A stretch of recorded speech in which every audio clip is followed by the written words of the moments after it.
Hey y'all, it's me Alex. Today, welcome to my bathroom. You're here for an episode of dyeing my hair and ranting about theology. So I've trimmed the top of my hair kind of. I didn't do that on camera because my techniques are chaotic. Do as I say, not as I do. I've been dyeing my own hair for a long time now. So if you've never bleached your hair before, go to a professional. I only know how to bleach my hair because I had a friend who was in cosmetology school and she taught me how to in a relatively safe way. And also my hair is super thick and wavy, and most of my hair techniques rely on the fact that if I lose a little hair, it's not gonna matter too much. Yeah, my hair needs a little bit of a shaping up, so I trim the top. So it's not the greatest, but my hair is wavy, so anything will look about fine on it. I'm gonna do my hair. So firstly, the products I'm going to be using today are the Good Dye Young Hair Lightening Kit. I have never tried this before. I've used Splat, I've used a bunch of stuff from Sally Beauty, so I've tried a whole bunch of different others.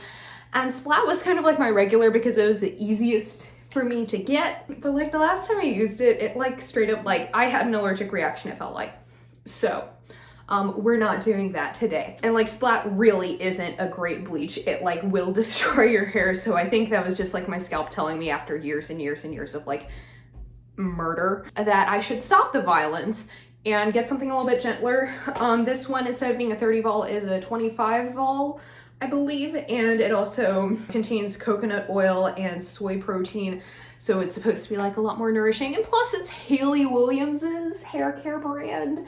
And I trust anything that she does, so that might be a bad idea. We'll find out. And then the hair dyes that I'm going to be using are from Lunar Tides. So I have Smoky Teal, which they actually sent me on accident, but I think I can do that at the root since it's a little bit darker than the standard hair dye that I use. And my regular one that's gonna go to freshen all of this up is Cerulean Sea, which is my absolute favorite. It's such a good hair dye. Let me mix this bleach and then we'll get into it. Okay, so I've mixed it up. I have it in this little bowl here. I've made a grave error in that this kit didn't come with any gloves or tools, and I don't have any laying around. I wasn't able to find any. I think I'm gonna go grab some plastic bags and use that over my hands. I think that would work. So I'm gonna go grab that.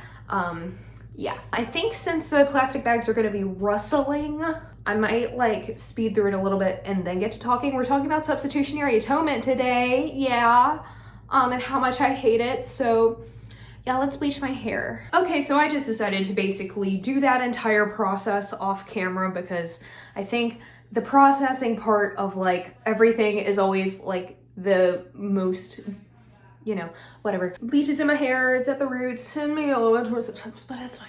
It is fine. Okay, so substitutionary atonement. If you don't know, I graduated last May with my Master's of Divinity because goddamn I love Jesus, he's great. But I have a problem with a lot of different theologies surrounding Jesus and God. And I am here today, I'm here to talk about substitutionary atonement. Now, if you don't know what substitutionary atonement is, that is basically the entire theory that God sent Jesus to die because we just suck so darn much. And you don't quite realize how fucked up that is when you're a kid in church. Wow, thinking about that as a 24-year-old adult, whew, that feels awful and so guilt-inducing, and everything that my therapist tells me is bad for me, that kind of stuff. Once again, it's the idea that humans are so bad and sinful that God sent Jesus to die on the cross. And there is a lot of biblical evidence that some would interpret that to be true, which is fair. And I'm trying not to act like I have a problem with people thinking it, because I'm trying to be a loving person, but I have so many problems with substitutionary atonement. To me, substitutionary atonement kind of feels like that one John Mulaney bit where he was talking about the email of his that got read in court, except it was just God saying, hey, want me to kill that guy for you? Because it sounds like you suck and I should totally kill that guy for you, and that's bad. I don't like that. That makes my stomach hurt worse than my IBS, and God damn, that is saying something. Yeah, that is hugely problematic to me, especially like teaching kids that is like, hey, you better be good because Jesus died because you suck. I don't know about y'all, but something about that feels a little bit squicky to me. I don't, like, if I were someone who wanted to have children, I would not want to teach them that. Also, let me see if I can get my ring light to work. I might not be able to because like one plug in the bathroom is really weird. Yeah, I'm not able to. Never mind. This bleach is working fast. Oh, you go, Haley Williams. I love you. I feel like that instilled a lot of fear and like guilt into me as a kid. And like, so the church I went to when I was growing up was very very fire and brimstone-y conservative, but like my parents are not. It was just like the one church in town, like my family's Methodist. It was like one of the Methodist churches in town. And they were very good about like doing community outreach, which is super important to me and my family as like a part of our faith, of like taking care of like the people in the community. But anyway, substitutionary atonement was like instilled in me a lot as a child. And like to a certain extent, I understand the biblical interpretation that led that to exist, right? I get how that comes. But especially when I like started, you know, being a teenager and started questioning that a little bit more, that just led to this like gigantic pit in my stomach of like anxiety and guilt all the time. That felt so shitty to me. But I didn't know any other way of being, right? Because like, you know, you're 13 and like your Sunday school teacher's telling you, oh, you shouldn't question it. Don't question God. Don't question Jesus. You know, like God isn't this all-encompassing immortal being. I think God can handle a little bit when we're like struggling a little bit with our faith, but that's just me. So that fucked me up for a while until I like got to college and started learning other theological interpretations. But I still kind of struggled with it for a while, basically until I got to seminary. Everyone talks about Catholic guilt, but also evangelical guilt is like a thing. It's a thing. I started reading about it a little bit more, and then I wrote a paper for one of my theology classes in seminary. It was like my Theo 101 class. And it was right after we had read James Cone, who is this really awesome liberation theologian, which if you are someone who has struggled with the idea of like an oppressive Christianity and you still love Jesus, but you don't know like how to move forward, read James Cone. His work is amazing, like liberation and honestly just reading anything from like a different theological perspective. Reading any liberation theologians is really good. One of the things that he wrote about was like him growing up with the idea that God was this like gigantic hammer ready to like beat the shit out of, like squish the shit out of anyone who like was bad, who was a bad person. And Jesus was the only one standing in the way, and Jesus was supposed to get squished instead of us. Once again, the guilt. I feel like this video is gonna be a lot more chaotic than like every other video I've ever done. This bleach really is working. Oh my god. That just feels really fucking squicky to me. Because like, yeah, humans suck. I think we can all collectively agree with that, correct? Well, for some reason, God's love to me does not feel like a hammer that's about to come down and like beat the shit out of you. And like Jesus is in the way of that. Cause that's an entire thing. Because also, like, if you are a Trinitarian theologian, believe that God is like creator, redeemer, sustainer, all of that. That means also like God is all in one. So in another way, like God is willing to kill God's self for you. Or in a different interpretation, which is kind of like how I feel, it kind of says God's like, you suck, so I'm going to kill myself. And substitutionary atonement, you know, I've always thought was like a very manipulative thing, because if you had, you know, if you were in a relationship with someone who was making threats because they didn't like something that you were doing, either against you or against themselves, you know, I believe, and I think a lot of us believe, that that would be considered abusive, and I do not consider God to be an abusive God. That is completely against everything that I know the God who created me to be. That's why substitutionary atonement doesn't sit right with me, because my God is not a manipulative God. My God is a loving God, an inviting God, a God who cares about us all, who wants us all to be good people regardless of like our race, religion, gender identity, sexuality, ability, all of that. God's here for everyone, and love is here for everyone, and God is love, and I'm a hippie. So that's why I have such a problem with it. That's not who I know God to be, and I feel like at the very least, we should stop pushing that on like kids. Because like if you come to that conclusion as an adult, like I would ask questions as to how you came to that conclusion. But you know, you are a consenting adult with a fully formed brain who can figure things out for yourself. But telling a little kid who can't think for themselves, or like is only kind of starting to think for themselves, and like telling them that like God hates you and Jesus loves you, that doesn't sit right with me. Okay, I think we're about almost to bleaching, and I think I have outlined all of my problems with it.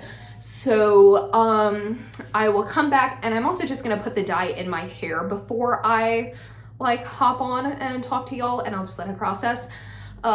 Because next part is me talking about like what my theology is instead of substitutionary atonement. Because also I need to mention, like, the reason I'm pissed about this is because I saw a tweet about like, you know, someone hating on substitutionary atonement, and I feel like whenever it's brought up, that just like gets something in me, you know, kind of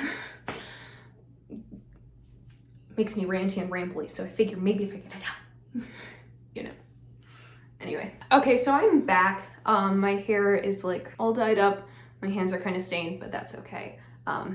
This piece of hair keeps falling into my face. Okay, so let me actually offer y'all some hope, or at least like my feelings on the subject of substitutionary atonement and what alternative is there, because, you know, Jesus did die on a cross, and as a Christian, I do believe that he is like the Messiah, sent by God, Son of God, also God himself, you know, that Trinitarian theology thing we got going on. We've talked about like in the Bible, Jesus was sent to die for our sins. And the thing is, like, I don't not believe that.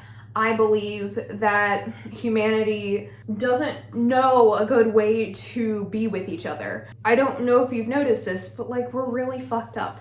And there are like major oppressive systems that need to be liberated from, and we need to liberate everyone from. And I believe that that was what Jesus was sent here to do. And I believe that he is, you know, the perfect example of like how to be as a person. And that to me is Jesus's like, in the sense of Jesus being the Redeemer, that's how I believe that Jesus redeems us. It's not by like dying because we suck so bad. It's because Jesus was supposed to show us the best way to live and to love other people. And to me, he showed that through all of the actions in his life. But as far as like the death part, so I do think he was supposed to die for our sins, just not in the way of like, you're bad, so I'm gonna kill that guy. It's not that we were so bad that God had to kill God's son.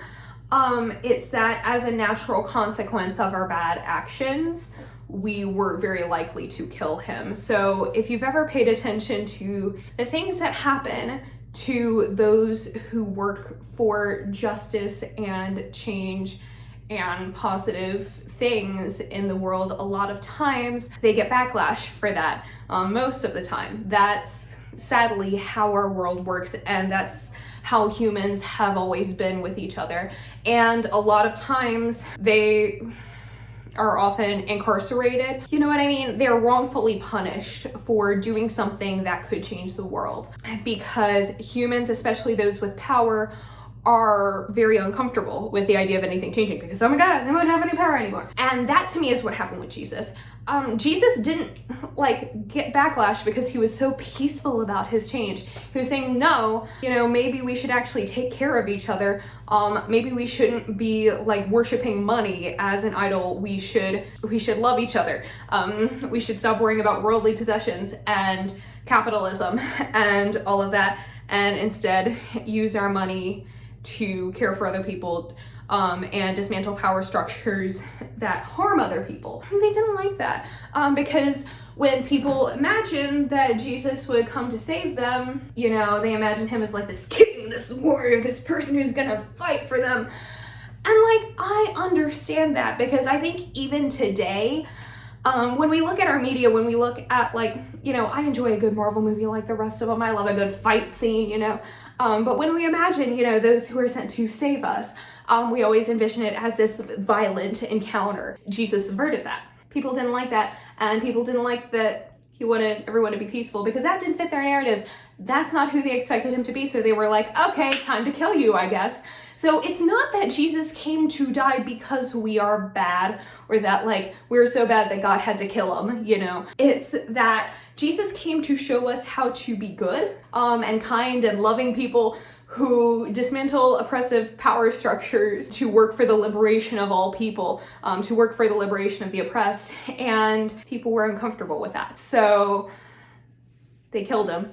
And that's why he had to die. Not because it was like this some foretold prophecy, but because God knew, you know, God, if you believe that God created us, you know, however we got here, if God made us, God knows, you know, human nature, and God knew humans well enough to know like, okay, this is my son. He is going to be the perfect embodiment of who to be and how to be as a human being, but they're not gonna like that, and humans respond really violently to things that they don't like. Yeah, so it's not that it was, you know, God trying to punish us necessarily, or use Jesus's death as a redemptive thing. God, I need some water, but like, I'm gonna keep talking until I'm done with this. But it was that like, simply God knew that we wouldn't have a good reaction to who Jesus was and the liberation that he brought and was trying to teach us.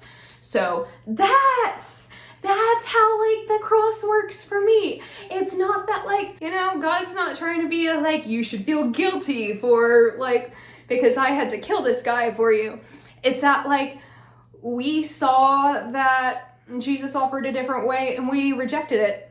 We rejected goodness and love and peace, and so we killed someone. And that to me is something that I try to take in my theology nowadays for people I also see working for justice for everyone who like, you know, is incarcerated or oppressed. Is like, that's what I feel like when people say you need to look for the face of Jesus in everyone. Whatever you've done unto the least of these, you've done unto me.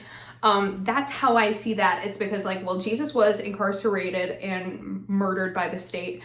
So we need to love those people who are still being incarcerated and murdered by the state in that same way and work for their liberation to do what we could not do for Jesus. Because I think the other thing too, and this was all, like I said, James Cone is amazing. All of this was informed by his theology. I'm just trying to break it down and like rant about it for a little bit. Because I think the other thing too is that the resurrection, whether you believe in it as like, it's like, what's up? Oh, thank you. You're lovely. I got water.